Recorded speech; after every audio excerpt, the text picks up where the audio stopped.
যাওয়ার পথে অনেক কিছু হয়েছে, বলবো পুরো ভিডিওটাতে। যার জন্য আমাদের একটা ক্লাস হয়নি, সব ক্লাস ক্যান্সেল হয়ে গেছে।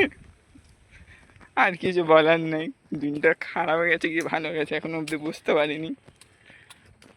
তোমাদের কি মতামত অবশ্যই বলো, দিনটা ভালো গেছে নাকি খারাপ। এটা হয়েছে ঠিক এখান থেকে আমরা রুবি থেকে বাস নিয়ে বাসে উঠে বসেছি। বাস যে চালাচ্ছিল সে খুব খারাপ চালাচ্ছিল, বলতে গেলে প্রচুর স্পিডে চালাচ্ছিল, আচমকা চমকা ব্রেক মারছিল, যার জন্য খুব অসুবিধা হচ্ছিল। তার উপর থেকে বাসের সিটগুলো ছিল জঘন্য, বসার মতো নয়। দেখলেই বোঝা যাবে যে যেখান সেখান থেকে কভারগুলো উঠে আছে, ভাঙা। বলতে গেলে বাসটা একদম ভালো ছিল না।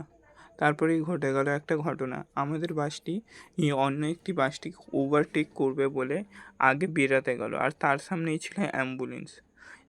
যা আপনারা হয়তো সামনে দেখতেই পাচ্ছেন, সাদা গাড়ি লাল লাইট জ্বলছে। অ্যাম্বুলেন্সটাকে দেখে বাস দাঁড়িয়ে পড়লো। এই ঘটনা দেখে পুলিশ বাসটিকে থামায়।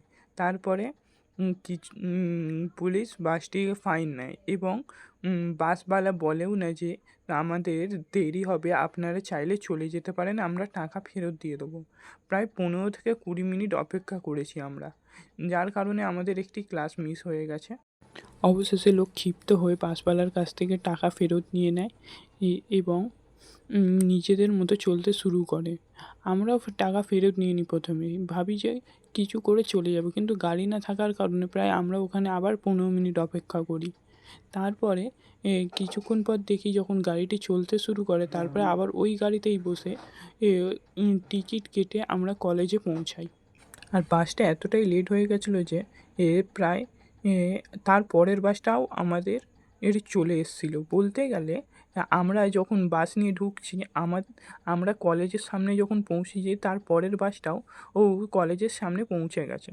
এমন অবস্থা হয়েছে আমাদের সাথে। এত কিছু হওয়ার পর যখন আমরা কলেজে পৌঁছাই, তখন আমরা জানতে পারি যে আমাদের প্রায় 2টো ক্লাস ক্যান্সেল হয়ে গেছে। এই সব হওয়ার পর আমরা আবার বাড়ির জন্য চলে আসি, কিন্তু আসার পথে যেই গাড়িটি আমরা পাই সেটা ছিল খুব ভালো, সুন্দর।